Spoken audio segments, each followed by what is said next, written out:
فهل ينظرون إلا الساعة أن تأتيهم بغتة فقد جاء أشراطها فأنى لهم إذا جاءتهم ذكراهم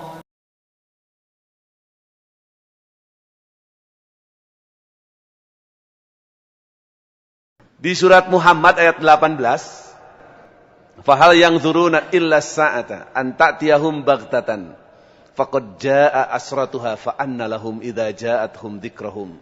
Tidak ada yang kalian tunggu di dunia ini kecuali datangnya kiamah.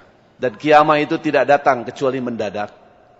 Tanda-tandanya pun telah ada. Tapi apalah artinya seseorang baru sadar ketika kiamah sudah terjadi. Para ulama membagi kiamah itu kepada 3 macam, 3 kategori. Yang pertama disebut kiamah sugro, kiamah kecil, yaitu meninggalnya atau wafatnya seseorang.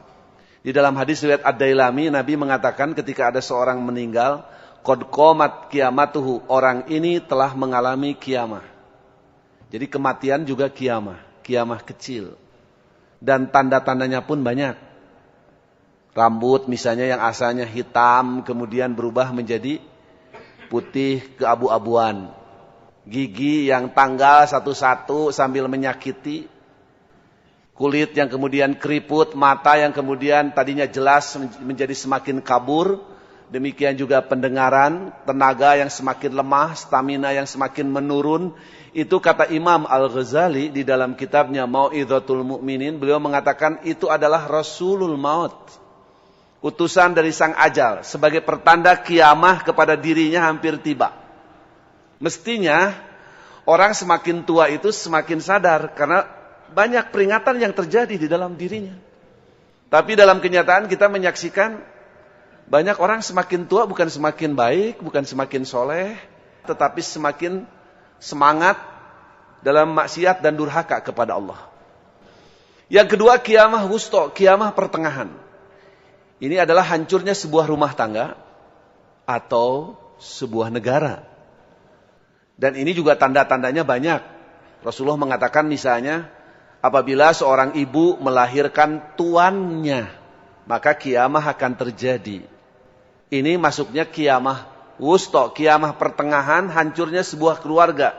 Apabila anak-anak di rumah sudah tidak lagi menaruh rasa hormat, rasa khidmat kepada orang tua. Ini kiamah. Kiamah dalam arti hancur hati orang tua. Ada juga Nabi mengatakan apabila sudah banyak gedung-gedung pencakar langit. Hatta yatatawwalun nas fil bunyan. Kondisi ini menunjukkan adanya kesenjangan sosial ekonomi yang sangat lebar dan dalam. Nah kalau kondisi di tengah masyarakat seperti ini, suatu saat bisa terjadi. Orang-orang yang miskin ini memberontak kepada si kaya. Tatanan kehidupan rusak. Ini menurut hadis yang tadi termasuk kiamah. Kiamah wusto, hancurnya sebuah tatanan kehidupan. Kalau Nabi mengatakan, la taqumus sa'atu hatta yuqbadul ilmu. Kiamah tidak akan terjadi kecuali kalau sudah dicabut ilmu. Ternyata kalau kita lihat orang sekarang semakin pintar. Lembaga pendidikan semakin banyak, maju dan berkembang. Kalau begitu kiamah masih lama.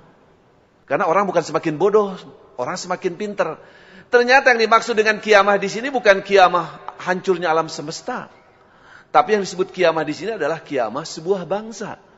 Sebuah bangsa akan hancur apabila ilmu sudah dicabut. Dan ternyata yang dimaksud dengan dicabut ilmu juga bukan berarti orang-orangnya menjadi bodoh. Bukan lembaga pendidikannya tidak maju dan berkembang. Tapi oleh Nabi disebutkan, dijelaskan, biqabdil ulama. Apabila yang namanya ulama dicabut. Ulama-ulama sepuh, satu persatu kembali ke hariban ilahi Rabbi, ibarat pelapah tua. Tapi tidak muncul tunas-tunas baru yang menggantikannya. Memang bagi orang yang berpikir sederhana atau menolak, tentu saja bertanya-tanya apa urusannya. Sebuah negara, sebuah bangsa bisa hancur hanya karena tidak ada ulama. Kalau negara tidak ada ekonom, tidak ada teknokrat, tidak ada politisi, ya kiamah, hancur sebuah negara. Kalau tidak ada ulama, apa urusannya? Tapi Pak, logikanya begini pernyataan Nabi itu. Sebuah bangsa akan hancur apabila ulama tidak ada. Atau ada tetapi tidak berfungsi. tidak berperan sebagaimana mestinya. Kita tahu bahwa yang namanya ulama di tengah-tengah masyarakat, tugas utamanya adalah membina rohani masyarakat. Kalau ulama tidak ada, berarti masyarakat tidak ada yang membina rohaninya, mentalitasnya, jiwanya. Yang ada apa? Yang ada orang-orang yang membina jasmaninya saja. Sehingga manusia-manusia yang ada adalah manusia-manusia yang sehat fisiknya, kuat ototnya, cerdas otaknya, tapi rusak rohaninya. Dan kita tahu bahwa orang kalau rusak rohaninya, akhlaknya pun buruk, perilakunya pun jahat. Bapak bisa bayangkan kalau di tengah masyarakat banyak manusia-manusia seperti itu, maka akan dirasakan tidak ada rasa aman, tidak ada rasa damai, rasa bahagia. Yang ada di tengah masyarakat itu penuh ketakutan, kekhawatiran. Ini sebenarnya menurut hadis yang tadi itu kiamah juga gitu. Hancurnya rasa aman, rasa tentram, rasa damai akibat banyaknya manusia-manusia yang jahat. Kan kita tahu, orang-orang yang jahat sekarang pun bukan orang-orang yang sakit jasmaninya, tetapi yang sakit rohaninya. Ini yang disebut dengan kiamah. Jadi hancurnya sebuah tatanan kehidupan ketika ulama tidak ada.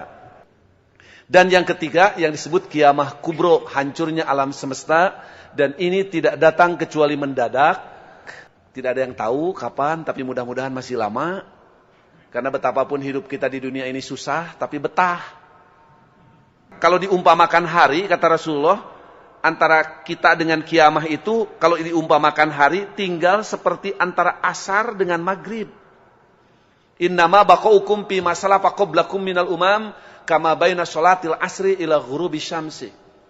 Umur dunia ini, kata Nabi, kalau diumpamakan hari, itu tinggal seperti antara asar dengan maghrib. Singkat. Ya. Tanda-tandanya sudah ada, kata para ulama, saya baca di dalam beberapa kitab tafsir, ciri kiamah kubro, hancurnya alam semesta, hampir tiba, ada dua.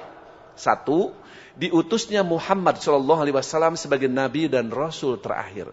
Berarti Allah tidak akan mengutus Nabi dan Rasul baru. Ini menunjukkan dunia ini hampir berakhir. Yang kedua, disempurnakannya Islam sebagai satu-satunya agama Allah. Berarti Allah tidak akan menurunkan lagi agama. Dan itu alamat dunia ini akan segera berakhir. Tentu saja semua ini hanya harus jadi peringatan kita. Sebab apalah artinya kata Allah, orang baru sadar ketika kiamah sudah terjadi. Seperti Nabi Ibrahim, Pak, dengan Azar. Kita tahu ayah Nabi Ibrahim itu Azar sampai wafatnya tidak pernah masuk Islam. Mati dalam kekufuran. Nah, nanti di hari kiamah, kata hadis Bukhari, Nabi Ibrahim dengan ayahnya Azar akan dipertemukan. Kita juga sama. Di dalam Al-Quran dijanjikan, kalau kita dengan istri, dengan keluarga, bareng menjadi orang-orang beriman, bertakwa, kemudian beramal soleh, Allah menjanjikan al-haqna bihim zurriyatahum, akan aku kumpulkan kembali mereka nanti di surga bersama-sama dengan keluarganya. Tetapi Nabi Ibrahim dengan Azar, karena di dunianya juga sudah berpisah jalan, ketika bertemu posisinya juga diametral, bertolak belakang. Nabi Ibrahim dalam posisi suasana bahagia penuh suka, Azar ayahnya dalam posisi penuh duka dan derita. Tapi Nabi Ibrahim juga melihat sang bapak seperti itu, nasibnya sebagai anak yang soleh, anak yang baik, tentu saja muncul kembali rasa sayangnya. Kata Nabi Ibrahim, Rabbi innaka wa'adtani alla tukhziyani yauma yub'atsun. Ya Allah, engkau berjanji kepada hamba dulu bahwa pada hari kiamah ini hamba tidak akan menjadi orang yang sedih. Tetapi lihat ayah hamba seperti ini nasibnya. Aduh ya Allah, prihatin hati hamba ini. Paghfir li abi, kata Nabi Ibrahim, ya Allah ampunilah dosa-dosa ayah hamba ini. Minta diampuni. Ini bukan orang lain, ya Allah, ayah saya. Tapi apa jawab Allah? Inni qad haramtul jannata 'alal kafirin. Tidak bisa Ibrahim, walaupun yang memintanya engkau, yang dipintanya pun bukan orang lain tapi bapakmu sendiri. Ketahuilah, kata Allah, aku telah mengharamkan surga bagi orang-orang yang kafir.